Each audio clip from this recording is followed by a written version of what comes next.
आगे पूछते हैं, मन के रूप को समझने के लिए अन्वेषण का पथ क्या है? तो इनके बारे में कहते हैं, शरीर में जो मैं के रूप में उदित होता है वह मन है।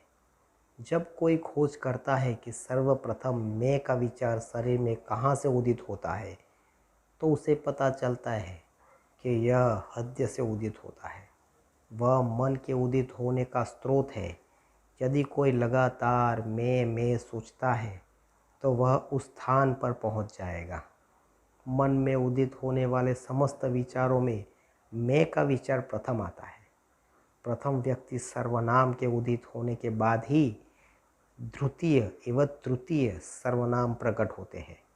प्रथम व्यक्ति सर्वनाम के बिना द्वितीय या तृतीय नहीं हो सकता। मन स्थिर या शांत कैसे होगा? मैं कौन हूँ के अन्वेषण द्वारा ही मन शांत होगा। मैं कौन हूँ का विचार अन्य सभी विचारों को नष्ट कर देगा तथा जिस प्रकार शव जलाने वाला लौठा भी अंत में स्वयं जल जाता है, उसी प्रकार यह भी स्वयं नष्ट हो जाएगा। तब वहाँ स्वरूप दर्शन होगा। मैं कौन हूँ के विचार को निरंतर बनाए रखने का उपाय क्या है? जब दूसरे विचार उदित हो तो व्यक्ति को उन विचारों पर ध्यान नहीं देना चाहिए, बल्कि अन्वेषण करना चाहिए कि वे विचार किसके लिए उदित होता है। चाहे जितने भी विचार उदित हो, उनसे कोई फर्क नहीं पड़ता। जैसे ही कोई विचार उदित हो, व्यक्ति को तत्परता से खोज करनी चाहिए कि किसके लिए यह विचार उठा है। उत्तर आएगा मेरे लिए। इस पर जब व्यक्ति खोज करके मैं कौन हूँ, तो मन अपने स्रोत में वापस चला जाता है और उदित हुआ विचार शांत हो जाता है। इसके वारंवार अभ्यास से मन अपने स्रोत में रहने की दक्षता विकसित कर लेता है।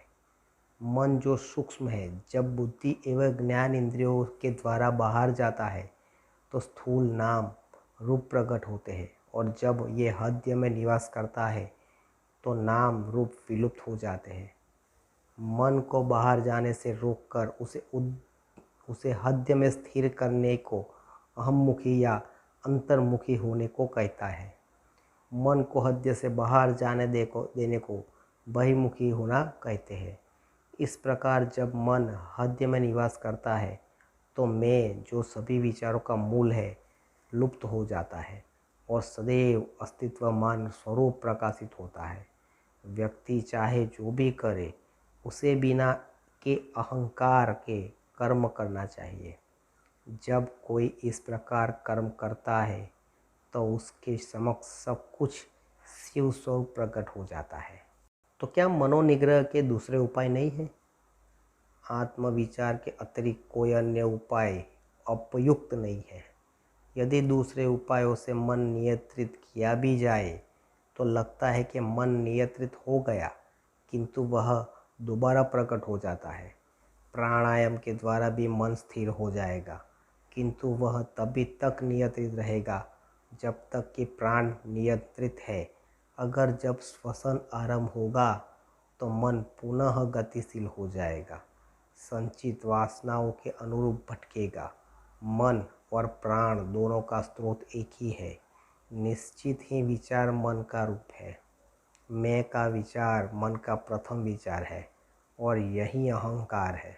जहाँ से यह अहंकार उत्पन्न होता है, वहीं से श्वसन भी आरंभ होता है। इसलिए जब मन स्थिर होता है तो श्वसन नियंत्रित होता है, और जब श्वास नियंत्रित होता है तो मन स्थिर हो जाता है।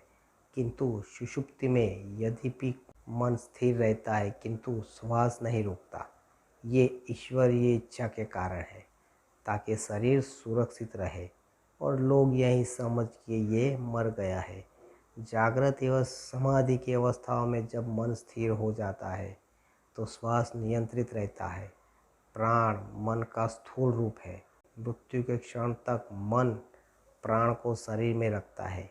जब शरीर मर जाता है तो मन प्राण को साथ ले जाता है। इसीलिए प्राणायाम का अभ्यास मनोनिग्रह में सहायक तो है, किंतु यह मन का नाश नहीं कर सकता। प्राणायाम की भांति मूर्ति ध्यान, मंत्र जप, आहार नियमन इत्यादि मन को स्थिर में करने में सहायक तो है।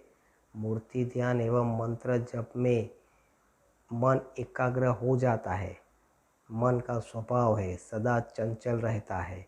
जैसे सदा हिलते रहने वाले हाथी की सूंड में यदि कोई जंजीर दे दी जाए तो वह हाथी किसी अन्य वस्तुओं को पकड़ने का प्रयत्न कभी नहीं करेगा और उस जंजीर को पकड़कर चलता रहेगा। उसी प्रकार मन को भी किसी नाम या रूप ईश्वर में अनुरूप रहने के अभ्यास से जोड़ा जाए तो वह उसी को ग्रहण किए रहेगा। मन जब असंख्य विचारों के रूप में फैलता है तो प्रत्येक विचार अत्यंत बलहीन होता है, किंतु विचारों के लीन लुप्त होते ही मन एकाग्र बलवान हो जाता है। ऐसे मन के लिए आत्म अन्वेषण सरल हो जाता है। सकल नियमों में से श्रेष्ठ है मित एवं सात्विक आहार। इन नियमों के पालन से मन सद्गुण की वृद्धि होती है जो आत्मा अन्वेषण में सहायक है। समुद्र की लहरों के भांति संचित विषय वासनाओं के असीमित विचार प्रकट होते हैं। वे सब कब नष्ट हो जाएंगे? स्वरूप ध्यान तीव्र होते ही विचार क्रमश नष्ट हो जाएगा।